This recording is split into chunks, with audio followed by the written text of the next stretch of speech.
slurp, burp, break, dance, burp, swerp, shake, dance, slurp, burp, break, dance, swerp, burp, shake, dance, slurp, burp, break, dance, burp, swerp, shake, dance, slurp, burp, break, dance, swerp, earthquake.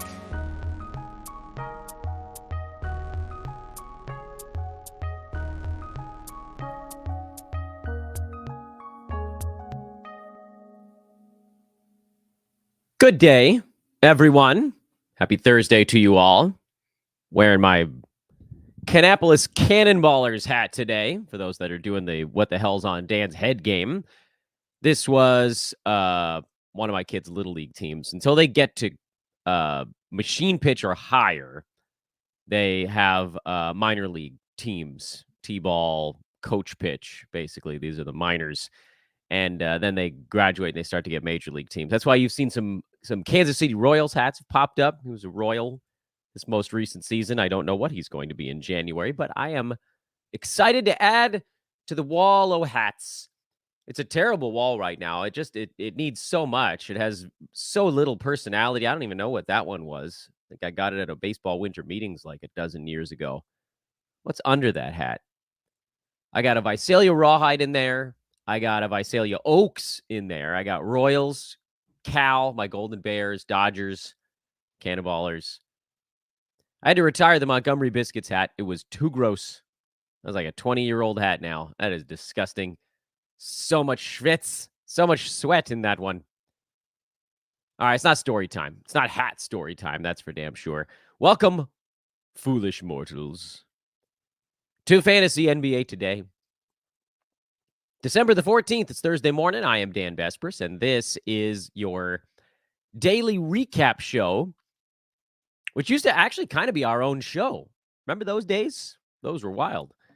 I've added some more specialty features. I still have all these ideas that I want to trot out there, and I just have no idea when I'm going to be able to pull them off. Maybe I could do one this afternoon. I doubt it. Voice needs a little break. Can't do 2 shows every day, although I guess I didn't do any on Monday. Why do you guys need to hear me as I go through my stream of consciousness on when I can do shows? I don't know.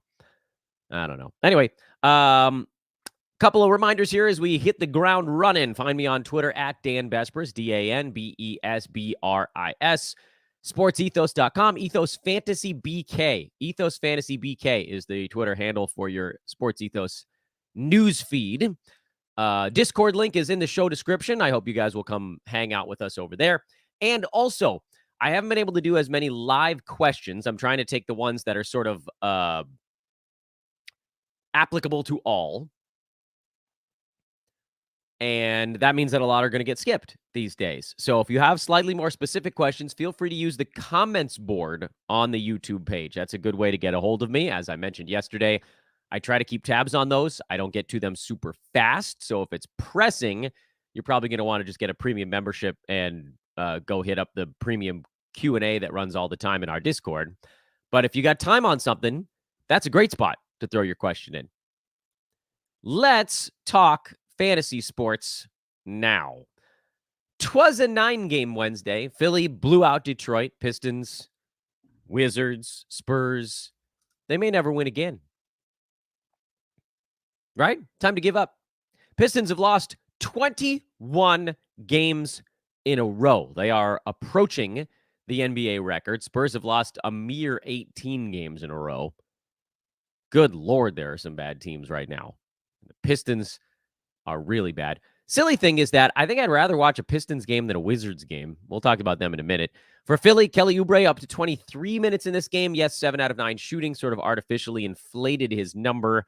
But I do think we need to be holding Oubre for now just to see how this whole thing shakes out. And this isn't a great game to figure it either because it was a blowout super, super early.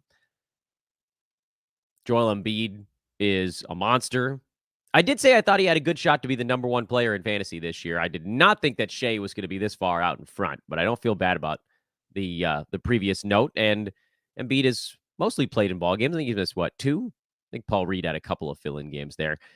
For Detroit, they're the more influx fantasy team in this ball game. Isaiah Stewart got punted partway through this ball game. He's probably a streamable play while both Jalen Duren and Marvin Bagley are out. James Wiseman picked up once Stewart got kicked out of the ball game and didn't really do anything with it. Cade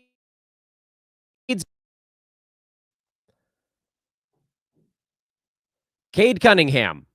That is where I think we left off while the audio issues were kicking up here. So let's try to pick up from there. I got farther than that, but we'll go backwards. Cade's been better. He's been more like, top 70 some odd last couple of weeks. So that's at least an improvement. And I think it cut off before I talked about Asar Thompson and Killian Hayes and Jaden Ivey. I'm not positive, though. If I'm repeating myself, I apologize. I don't know where the audio glitched out. Asar is obviously someone that you're starting while he's starting. He may lose this job when guys come back, but we shall see. As far as Killian Hayes and Jaden Ivey go, again, apologies if I'm repeating myself. I don't think either needs to be held. I'll keep it simple on that front. Jaden Ivey's not playing enough. Hayes is playing more, but I just don't think the fantasy game is going to translate the way we would need it to. So hopefully I didn't repeat myself there. Again, I have no idea exactly where it shorted out. New Orleans, here's your Trey Murphy breakout game. And these are not going to happen every night. He got extraordinarily hot in this one. He was hitting multiple three-pointers from 30 feet away. It was pretty awesome, actually. When he gets going, he really gets going. But also, the Wizards are helpful. They have no resistance as a ball club. He's not going to be this good every night, but the assumption here is that it kind of balances out. You'll have a big game. You'll have a quiet game. He's a great shooter, gets you some defensive stats. This is why you're hanging on to Trey Murphy. Simple as that. As far as Washington goes, another blowout here means that, once again, Kyle Kuzma was basically the only guy to survive it. Daniel Gafford was actually okay as well, so I shouldn't say only Kyle Kuzma. Tyus Jones was a non-survivor of this blowout loss. Bilal, Coulibaly, he was better again, missed both free throws. His big games come in blowouts. And I don't know that I need to repeat myself again. He was also a minus 30 in the minutes he was on the floor in this ball game. I don't think that's on him necessarily. In fact, I'd put a lot of what went wrong in this game on Jordan Poole.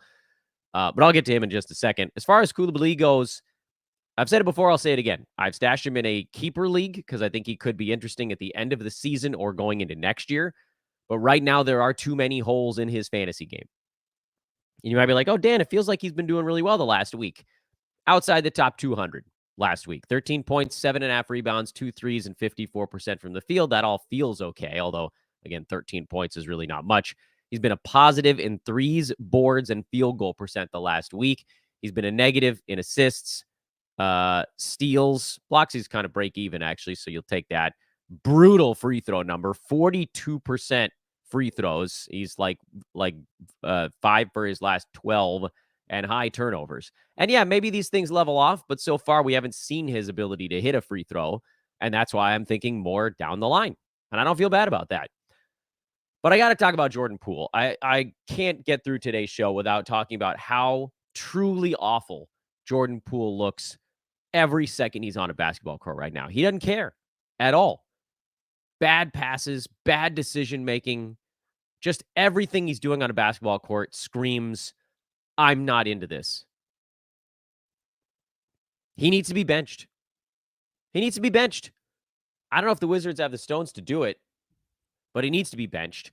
And frankly, I don't know that he needs to be on fantasy teams. He's been that bad. If you thought it was bad for the whole season, it's just getting worse right now. He's outside the top 200. His only positives right now are barely points, barely steals, and then free throw. That's the positive. Negative in turnovers, field goal percent, blocks, rebounds, assists, even threes for a shooting guard. It's awful. And forget the numbers for a minute. Just watching him play is insufferable. He's that bad. I think you can probably drop him in fantasy. And yeah, he'll probably have some good games here and there, more competitive ones if, somebody pushes him to the ground early in a basketball game and he gets fired up and actually gives a crap for a few minutes. But he doesn't care. He does not care. Watching him play, you can see it in the body language. He does not care. Yesterday was arguably the worst of it. terrible passes. His 5 turnovers were not a fluke. They were just bad passes, bad decisions. And you could see after a number of them, teammates were looking at him like, what are we doing here? Like, why are you on the court? You don't want to be here. Don't be here. Other guys were trying. Kuzma's trying. Gafford's trying. Jones is trying. Denny's trying. Bilal's trying. The young guys, I'm sure, would love to get in there and get some more playing time. And Poole's not trying. Terrible, terrible basketball. Meanwhile, Terry Rozier, who was on our sell high board, is still sell high. Again, it depends on what you get back. As I said on that show yesterday, if you can get like a top 50 guy back, you probably do it. If you can't, you just enjoy this run with no LaMelo, because Rozier is coasting right now. He's cruising. He's crushing. Otherwise, start the starters. PJ Washington got hurt early in this ball game, which meant that the starters got to play gigantic minutes, and that's big numbers for all 5 of them.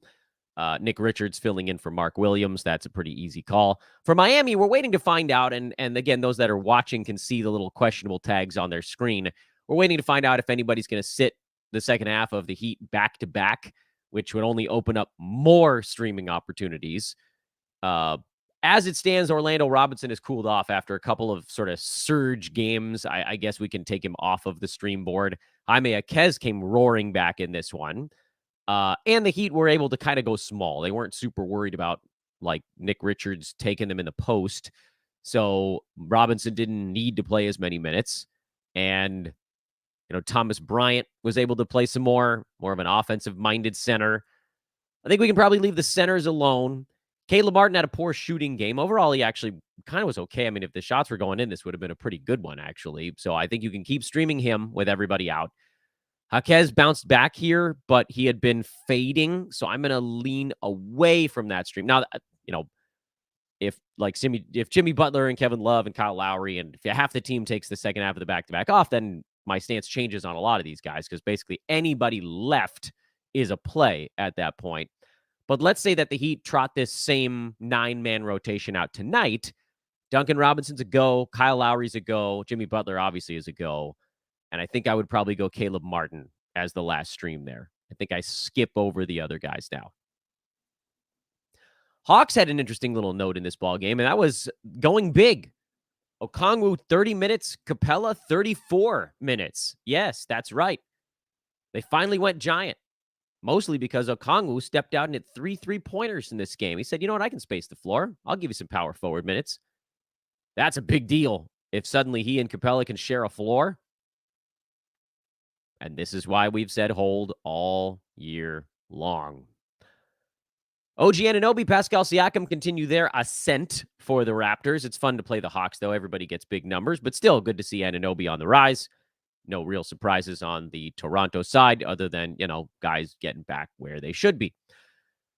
Lakers Spurs, this ballgame ended up way closer than it needed to be, mostly because Victor Wembanyama and Keldon Johnson exploded late. Wemby was hitting step-back threes. Keldon Johnson was hitting runners, banging off of Anthony Davis, who, by the way, I have thoughts on AD and his health at the moment. But it wasn't enough. Spurs, actually, it was a Wembanyama missed free throw that kind of cost him late. He had a chance to tie the ballgame at the foul line. He missed it. Spurs had to foul the Lakers. AD, I think, then made 3 out of his 4 or 4 out of 4, I forget, foul shots. And that was enough to sort of ice this one away. The Lakers did, for stretches, lead between, 14 and 20 points. And then they just kind of stopped defending late, which, fantasy-wise, I'm starting to think maybe Keldon Johnson is just going to have a better year. I still think that he's a sell if you can lock somebody in for anywhere near what his current ranking is, which is 57. I don't know how 48% shooting lasts all year. It feels like it's got to come down. But the good news here is that if Wemby's starting at the 5, that actually moves Keldon up to the 4. That's a big deal. When he was starting at the 3, it looked a lot like what it should have been last year. But him at the 5, or at the 4, that's a big deal. So I was too low on Keldon. People are always like, Dan, you never take. I do. I very much say when I think I've got something wrong. I think I was too low on Keldon. Maybe because I was too high on him last year, and then he was a massive disappointment. I still think his field goal percent tapers off. I don't see this lasting the entire year. But if he's going to log huge power forward minutes, that's really, really good for him. Gets him closer to the bucket, He increases the rebounding number. He's getting assists because the Spurs refuse to play an actual point guard. So that's something. All that said, if you can sell him for top 75 or better, I think I would do it. So I was too low on him, but also he's still a sell high. Two thoughts in our heads at the same time. I know we can do this. Rest of the Spurs, someone was like, what are your thoughts on Malachi Branham? My thoughts are, I don't want anything to do. I know he's starting at shooting guard. I don't care. I really don't care. They're going to keep mixing and matching. Yeah. And then Wembanyama at center is nuts right now. He's going bananas. The turnovers and the free throws and the field goal percent. This was better in this one. Field goal percent was better. Overall, those things are going to be troublesome for Wemby. He's a negative in all three of those, but he's such a giant positive in boards and defensive stats right now that it kind of doesn't matter.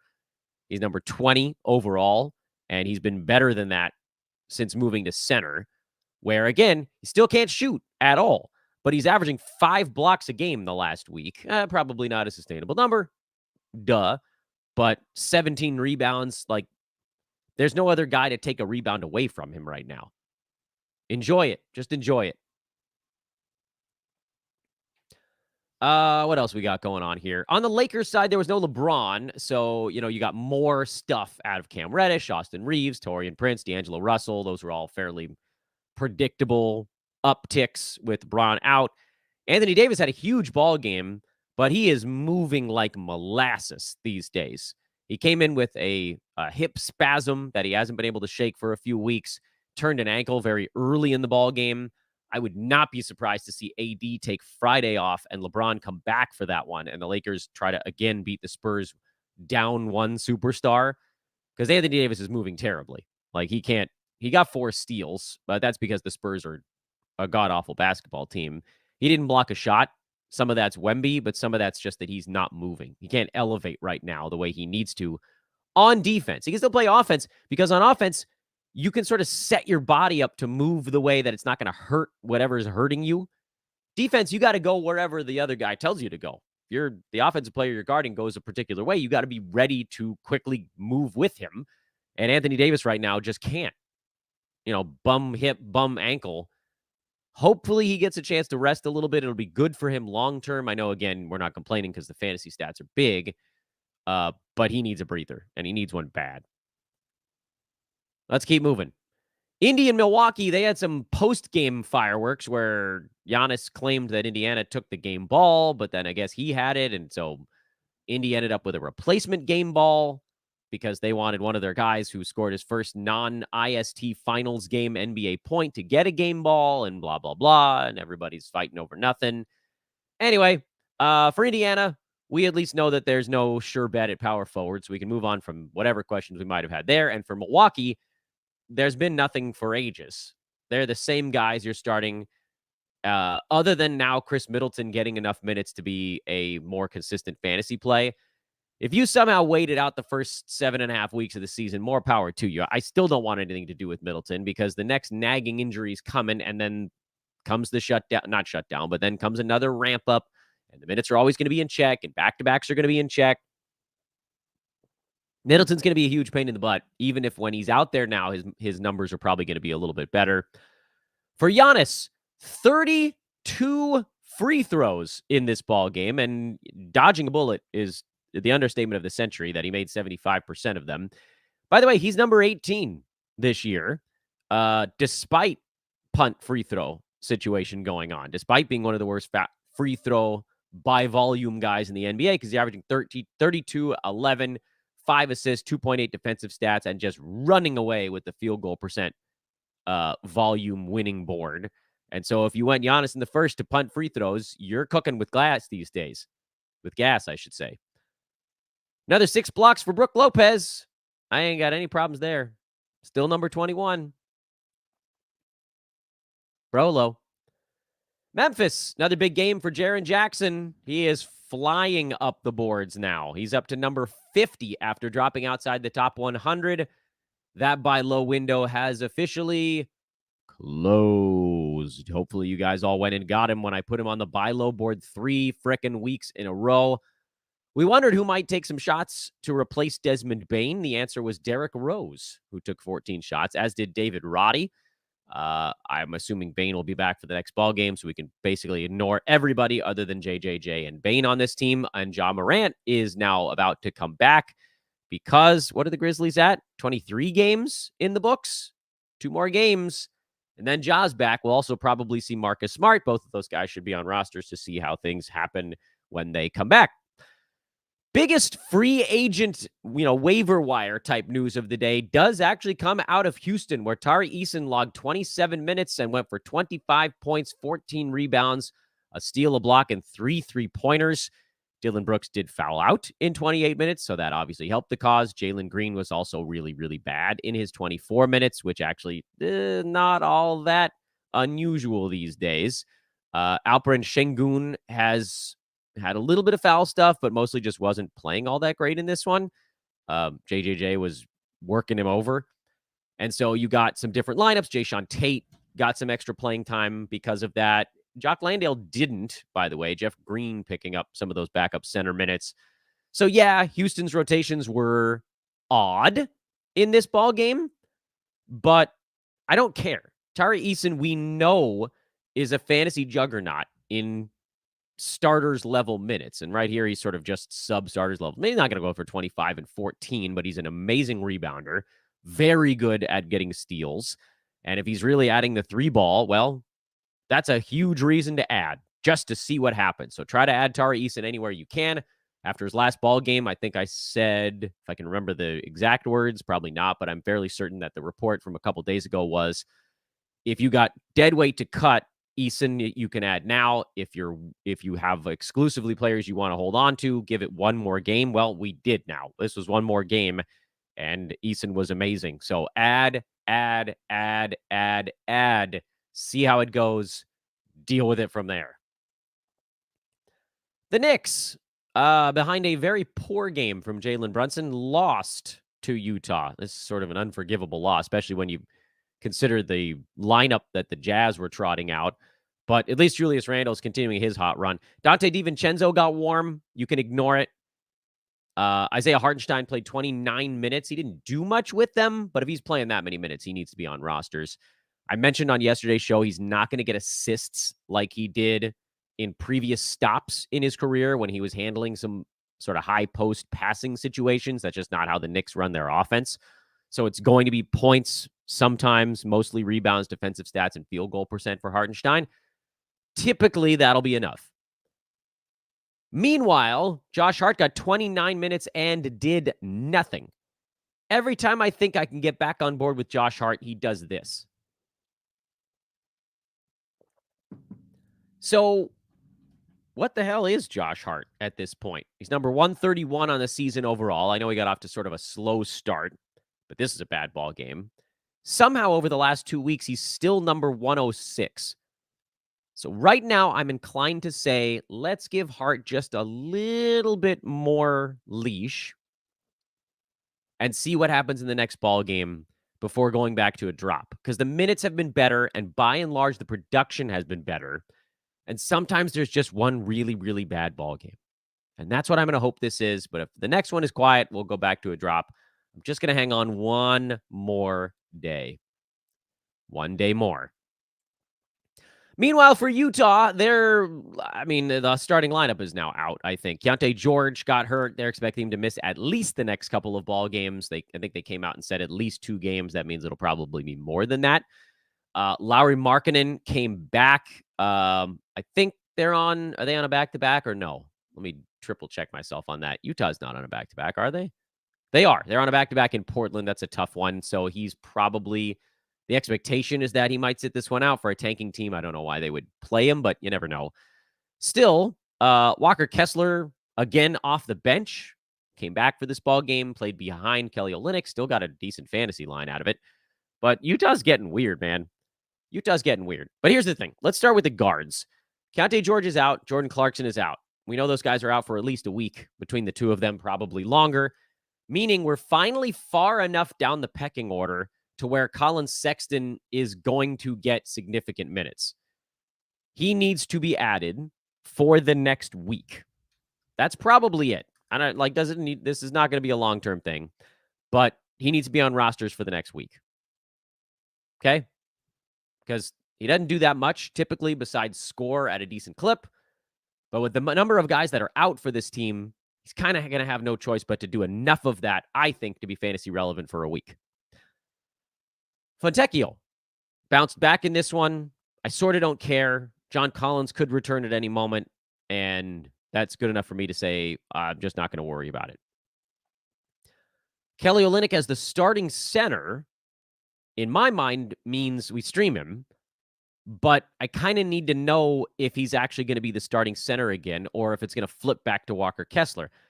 I feel like it's going to be Olynyk because I think this team, with the number of guys that they've got out these days, I think they need a center that can space the floor and provide a little bit of offense. Kessler fits better when Clarkson's in, and when Collins is in, and when George is in, and when Markkanen is in, and there's enough scoring out there that they can just post him in the middle and say, all right, be the big man. With Olynyk, it's like, be a big man, but also be a passer, be a floor spacer, get under people's skin, do all the Kelly Olynyk stuff. So I think he probably starts another ball game. I don't know for sure, just kind of trying to read the tea leaves on who they like in terms of fit with the rest of the lineup. That Kessler remains then a buy low because at some point he's going to start. I think it's just going to coincide with when the other offensive-minded players come back for this team. So I said a lot of things there. Let me try to kind of pull it all together into one little package. Colin Sexton, stream for the next week, maybe a little bit more. We'll see. Fontecchio, I'm passing. Olynyk, if he's starting, you play him. Kessler, you're playing him starting or off the bench, and you're also buying low. Keontae George was a guy that I already said was someone that I felt was hard to hold on the roto side unless you treated him kind of like an injured player. Head-to-head, he was a stashable, but a playable stash. Now I don't know what you do. If he got an IL tag in Yahoo, I didn't bother to look before doing today's show. Oopsies. Then you probably can hold on to him. But if holding on to George is going to force you to take 2 or 3 zeros in a row, you might have to move on. That's the sort of the line on that one. And I think that's basically everybody there. And then Brooklyn Phoenix, not too many surprises in this one other than Brooklyn winning. The old guard came back and got a victory. Cam Johnson, Mikal Bridges, I'm sure they wanted this win. Well, they got it. Congrats. You start the starters for Brooklyn right now. For Phoenix, Devin Booker still went gigantic, even with the big three there. Now, admittedly, Bradley Beal wasn't particularly involved in this game. He only took 9 shots. He had a usage rate of like 15, where the other big-name guys, Booker was in the high 20s. Durant was in the high 20s. Nurk was in the mid-20s. I think as Beal comes up, you'll see the other guys do slightly less. For Booker, this is a really good sign that he still put up giant scoring and assist totals, even with the other main dudes there. I do continue to want to see how all of the chemistry stuff shakes out. But for the moment, that's a good first sign that maybe Booker won't see the kind of slippage that I still think we can probably expect. But if he really is like exclusively point Booker, even though they claimed that Bradley Beal was running point when he was healthy, we'll see. He's at 8 assists a ball game. I thought he'd be in the high 6s to low 7s, so he's certainly beating my mark on that one. And his free throw number is astronomical, which I did not also see coming. That said, I still, and who were we talking about earlier in this one? Oh, Terry Rozier. I was like, no, that wasn't the one. Doesn't matter who we were talking about. My brain is toast. I still think if you can get a top 12 type guy back for Booker, you do it. I know people are like, Dan, that means that you're too low on him. I don't think that means that I'm low. I think that means if you can lock in someone who has that full appeal, like a Steph Curry, who's number 15 right now, but is kind of at a basement level for him, although Draymond being suspended forever, probably not great for Steph. I don't know that there's a great match. It feels like Curry's the match. If you could use Booker to get him, you might want to consider doing it because there is a threat to Booker's usage right now in a way that there is not to Steph's. That's why you look at it from that standpoint. That doesn't mean you go and you get someone who like you're just trying to lock in like a top 25. No, because if Booker continues to run, you're not going to want to miss out on that. But because there is still that small, medium, whatever you want to call it, looming question, I do think that this is a concept that folks sometimes struggle with, especially when I talk about it on Twitter, because there just aren't enough characters to express the nuance of it. Booker could stay inside the top 10, inside the top 12, whatever. Yeah. It's not a 0% chance. He could still stay there. My suggestion is merely to say, why don't you try to get somebody who you know is stuck there that doesn't have something that could knock them off their pedestal? And with Booker, the thing that could knock him off is, does Bradley Beal actually get up to sort of Beal level usage at any point? Or is he going to be new Kevin Love, basically, where it's like, you know what, it's fine. I'll take like 14 shots a game. I don't need to be a guy who takes 18, 19 this year. That'd be a different monster. That would mean that it's Devin Booker and Kevin Durant as superstars and Bradley Beal as like a featured role player. In that case, Durant and Booker can stay where they're at. I think there's at least a 50% shot that Beal ramps up from what he's been at in his 2 games since coming back. I mean, 9 shots, that's absurdly low. He's like a spot-up shooter right now. I don't think that's why they mortgaged another handful of pieces of the farm to go get him. I don't think this is the role that they envision. So that's why I'm like, okay, look, like I don't care what percentage you want to call it. If you think there's a 75% chance that Booker stays where he's at, okay, great. If you think there's a 40% chance he stays where he's at, okay, whatever. Either way, that gives a decent chunk possibility that he doesn't, no matter how confident you are, unless you're like 100% chance, nothing changes, which to me feels somewhat short-sighted. I call it 50-50, just for argument's sake. Call it 50-50. Booker continues to roll at a 29-8 clip on great percentages. Can we agree on 50-50? Call it a coin flip. Wouldn't you rather then flip him for a guy who's basically like 100% chance to stay where he's at? Sure, why not? But if the best someone's willing to give you is like Desmond Bane or James Harden, don't do it. Simple as that. Just stick with what you got at that point. Let's take a quick look at Thursday. It's actually like not that small of a card tonight. That's kind of cool. Quick mid-show reminder also, by the way, of the things that I mentioned at the outset, which I wouldn't blame you guys for turning the show off at that point because we went through a 6-minute technical difficulty. Thank you, Windows Update. Did I even explain that? I think I explained that. Windows Update installed an audio driver update in the middle of a live show. That feels like the kind of thing the computer should be like, hey, do you want us to update your drivers while you're doing a show? And I would have said, no, you stupid operating system. Don't touch my audio drivers. They're actively in use. What the hell kind of garbage machine does that?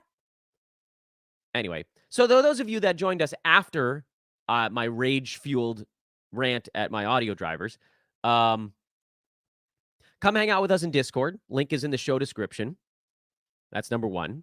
Number 2, if you're trying to get me live, you may have noticed recently I don't answer every question in the chat room. I'm answering the ones that are more broadly applicable. If you have a more specific question, use the comments tab after I post the show.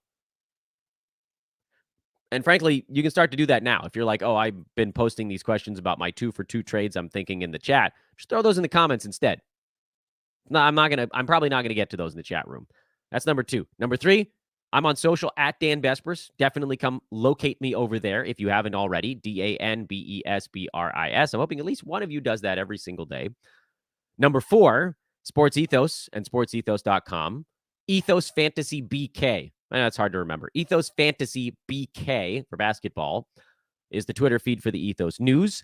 And number 5 is, I almost forgot to tell you about our pals over at manscaped.com. I've also been doing a bad job of actually using the talking points that they give me. So let's read one verbatim and see how embarrassed I get.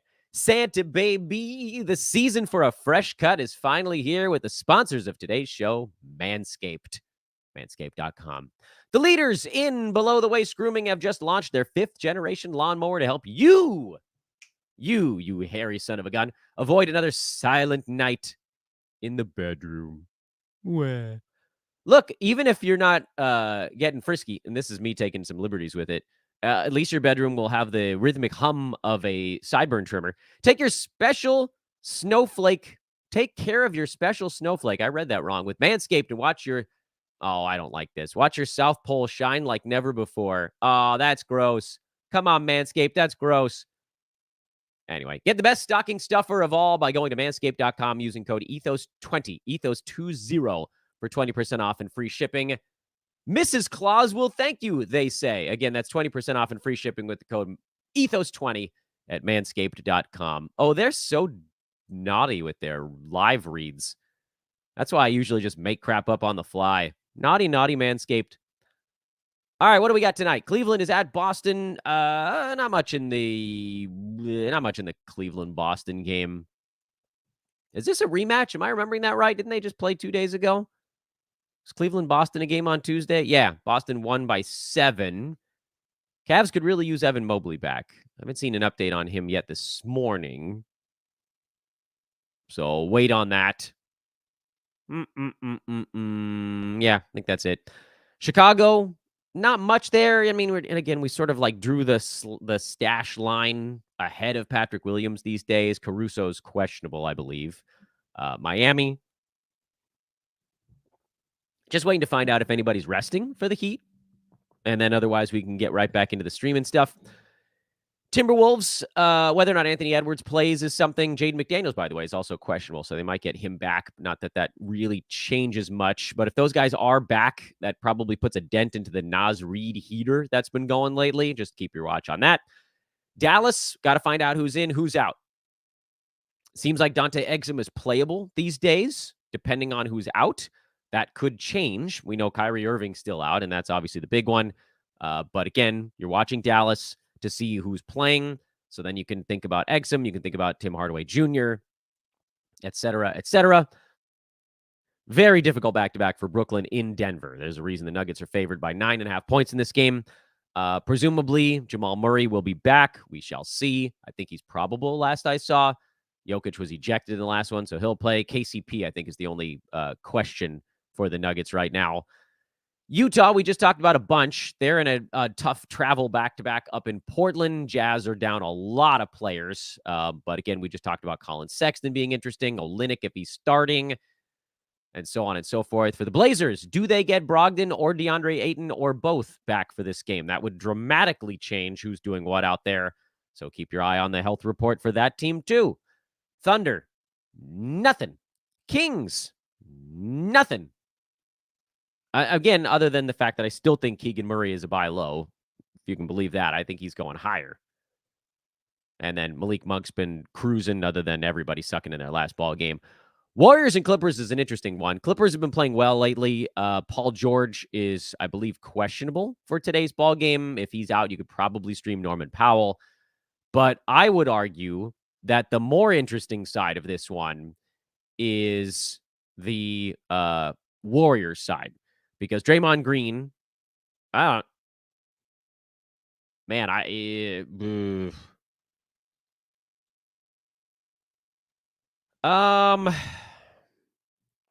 right, so probably should have talked about this at the outset. I know I said I was going to do a better job of talking about news at the front end of the show, and then I just completely whiffed on that today. So Draymond Green is suspended indefinitely. Indefinitely. Meaning, could be a few days, could be a while.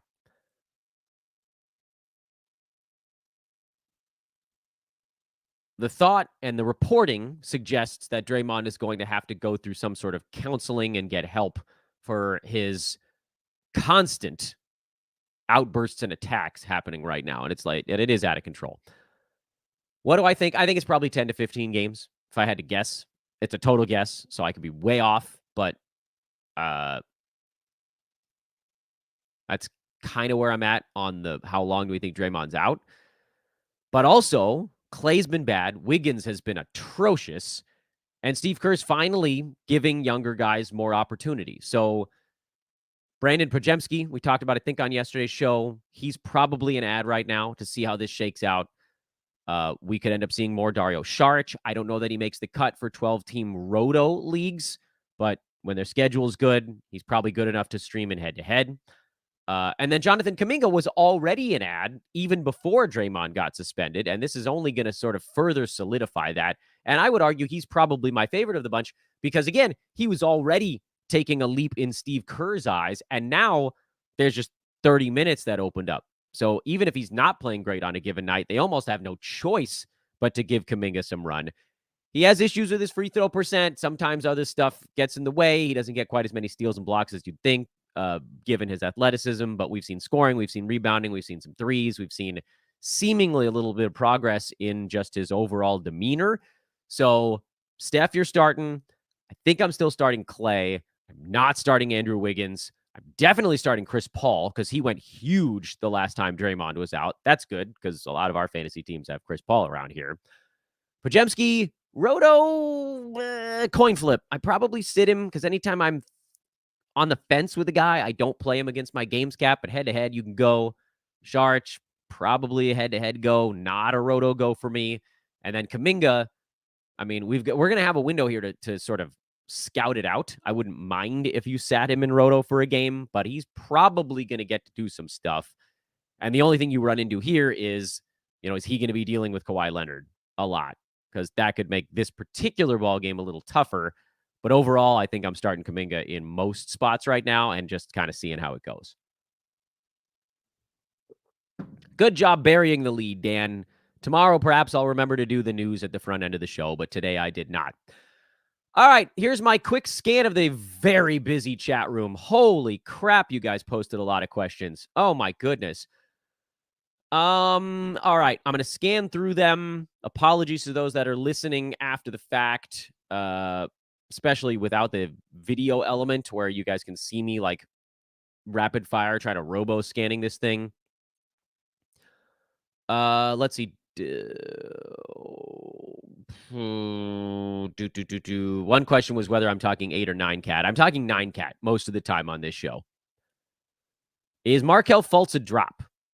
Apparently he's getting closer. I think he was spotted actually doing stuff at practice. So if you didn't drop him yet, now you might as well hang on. What is he going to be when he comes back? I have no idea. I think the apex for him this year was like 90 range. So 12 teamers, he may have been a drop already. 14 and deeper, you're definitely hanging on at this point. And again, 12 teamers, if you've held for this point, you might as well just kind of see. You might as well just kind of see where it goes. Question about the live premium or the premium Q&A I mentioned that goes on in our Discord. I can elaborate a little bit on that. I feel like I don't know who Dr. President 23 is. I don't know if you're a member or like one of our employees on a burner account, but either way, I'll answer the question. So in our Discord, if you have a fantasy pass or other Sports Ethos premium subscription, you let a mod know that you have a premium pass and they open up new rooms. And one of them is a Q&A that runs with the Sports Ethos pros all the time. Chat rooms just open, and when pros are around, they pop in there and they answer your questions. So it's a really cool feature of the premium pass. I don't think anybody else on the planet has that type of thing going on. So again, if you have any premium stuff at Sports Ethos, make sure you're using that in our Discord.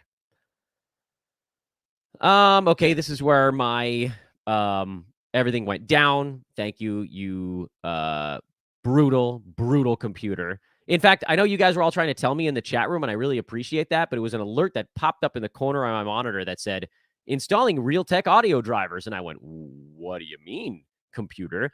I'm talking right now. And then I noticed that everything was dead. Okay. Question, who do I prefer between Koulibaly or Tari Eason? I would prefer Eason. His fantasy profile is vastly superior. Vastly. Kelly Oubre or D'Angelo Russell? I'll go D'Lo on that one. Kyrie Irving or Darius Garland? Kyrie on that one. Do we think Bam is going to be good to go soon? You know what? I actually don't know on that one. I really don't know. Heater being, as usual, somewhat clandestine. That's not the word. I mean, it sort of is. They're just not giving us many updates. They said he was going to be out for at least a week. It's been about that long. So hopefully we'll get an update in the not too distant future. What I tend to do in situations like this mentally, just to sort of prepare myself, is say, okay, I'm just going to assume he's out for another week or two. And if he pops up before then, great. So just set your sights low, set the bar low. And if they jump over it, terrific. How much time do you think Kyrie is going to miss? Also very nebulous. I'm going to say 2 total weeks from the injury. Maybe 3. All right. Let's see. What do we got here? A lot of good discussion going on between the people in the chat room. I love that. Let's see. I love the chatter, but it does make it harder for me to find the questions. Here's a question. When do I leverage rest of season appeal as opposed to picking up the hot hand in a roto league? My specific question is whether I should get someone like a Tari Eason and drop Asar Thompson or Herb Jones or Gordon Hayward in a 10-teamer. I think you could you could probably go Eason over Asar Thompson right now because it does feel like he got that starting job back when Duran and Bagley both went down. But in general, it's going to come down to like what a guy's doing short-term versus someone long-term, because Herb Jones has been very good all season long to this point. Gordon Hayward has been pretty well tied to LaMelo being out lately, but was very good before that. So you're sort of like, okay, I don't know what Tari Eason's going to be. He might fade again if the Rockets, if their starters play better, guys get healthy, whatever. There's no guarantee that Eason's going to even be good in their next ball game. Now, if we use a different example of somebody filling in, like let's say Al Horford, let's say Porzingis went down for 2 weeks or something, and Al Horford was out there. That's a situation where you're like, look, I'm going to get a top 50 producer here for 2 weeks. What am I grading that against? The problem, the difficulty with your question, Shining Knight, is that we don't know what Tari Eason's going to be in his next ball game, even, let alone the next week, 2 weeks, whatever. So there's a hot hand appeal. I get it. But there's also a lot of question marks with him. So in this case, you probably just go with guys that are playing well, which is the 3 you already have. But if the hot hand was a more guaranteed one, like a guy filling in and moving from 20 minutes a game to like 36 minutes a game, then you start to think, okay, like if I can get 2 weeks of top 50 and the guy I'm dropping is more like a plotting 90, 100, 110 kind of guy, that's where you definitely make the swap. Hopefully that strategically makes some sense. Someone's asking about what's a good return for Lauri Markkanen. You're not going to get a good return right now because he just came back. He's not playing well yet. Once he gets going, you could probably aim for pretty much anybody inside the top 20 based on what he did last year and how he started this season. But you're going to need him to look good for a week or two before you could potentially trade from like any point of strength. And that's where I'm going to pull the plug on things. I appreciate you guys putting all these amazing questions in there. What I will say is if I didn't get to your question, wait till I close out the show here in 30 seconds or whatever. Put it in the comments. I don't care if there's like 20 comments that pop up. Eventually, I'll get to them. Truly. I think I can say I promised that. Comment section. That's where you go with it. Please like. I'm working so hard right now. Please like the show. Please subscribe if you guys like what I'm doing. At some point, I'm going to go back and try to edit out the audio difficulties in the middle, but YouTube won't let me do that for like 12 hours, so sorry to folks watching after the fact. I'm probably going to try to put a timestamp on this so folks know that they can jump over a few minutes, but also I'm not that great of a producer. So, well, I'm Dan Vesperis on social. Come find me. On Discord, come find me. All the links are anywhere you need them. They're all in the show description. Might have a show this afternoon, leaning towards probably no, because I'm tired, but we'll see. I have this one idea I've been wanting to do forever. We'll see. All right. See you later for now, everyone.